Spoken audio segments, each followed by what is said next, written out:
পাদপ্রদীপের আলো থেকে কিছুটা দূরে থাকায় বরাবরই চোখ এড়িয়ে যায় টেবিল টেনিস ফেডারেশন আর ব্যাডমিন্টন ফেডারেশনের অবহেলা চিত্র।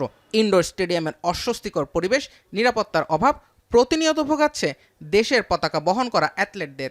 কদিন আগেই প্রথমবার আন্তর্জাতিক পদকের দেখা পেয়েছে টেবিল টেনিস।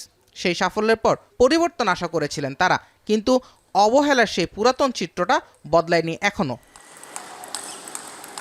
গেল বছরের ৫ মে ইনডোর স্টেডিয়াম গরমে খেলার অনুপযুক্ত উল্লেখ করে শীতাতপ ব্যবস্থা ঠিক করতে জাতীয় ক্রীড়া পরিষদে চিঠি দেয় টিটি ফেডারেশন।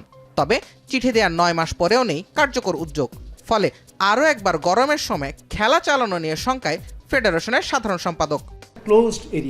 ক্লোজড এরিয়াতে সমস্যা যেটা হচ্ছে যে টেম্পারেচার যখন একটা লেভেলের পরে বাড়ে, যেরকম মার্চের পর থেকে বাড়া শুরু করবে এবং তখন খেলার যোগ্য থাকে না।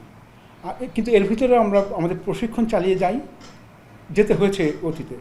এসিটা আমাদের মার্চের পর থেকেই একেবারে প্রাইম একটা রিকোয়ারমেন্ট হয়ে যাবে। কিন্তু এখন পর্যন্ত যেহেতু প্রসেসটা শুরু হয়নি, আমরা আমাদের রিকুইজিশন অনেক আগেই দিয়েছিলাম, প্রসেসটা শুরু হয়নি। আমি এনএসসিতে কথা বলেছি এবং খুব শিগগিরই শুরু হতে যাচ্ছে। ভিটামিন সি আর গ্লিসারিনের সাথে নতুন লাক্স দেয় ব্রাইট গ্লো। ফেডারেশনের সাধারণ সম্পাদক জানালেন, ইনডোর স্টেডিয়ামকে পুরো ঠিক করতে জটিলতাও আছে অনেক। টেন্ডার প্রসেসে একটা বিরাট সময় লাগবে এবং এরপর যেটা লাগবে সেটা হচ্ছে যে এটাকে ইনস্টল করার জন্য একটা সময় লাগবে। ইনস্টল করার যে সময়টা সেটাকে আমরা ফাস্ট ফরওয়ার্ড করতে পারবো না।